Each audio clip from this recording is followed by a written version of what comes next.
Okay, now I'm back in the living room and I'm going to the left where you can see that there's immediately one, well, I guess this is a bedroom, but it has a huge chandelier.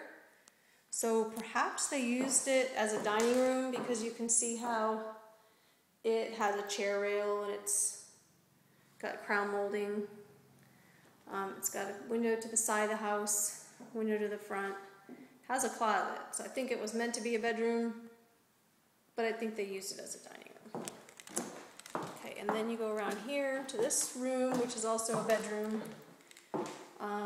2 windows, a little closet,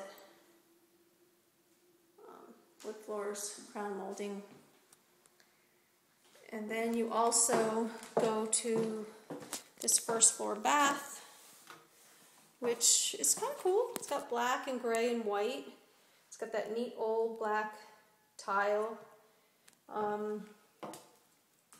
And has a window. I like all these little shutters on the windows are cute. It's just everything needs to be repainted.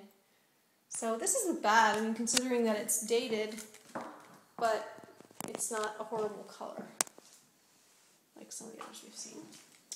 And then this is a little hall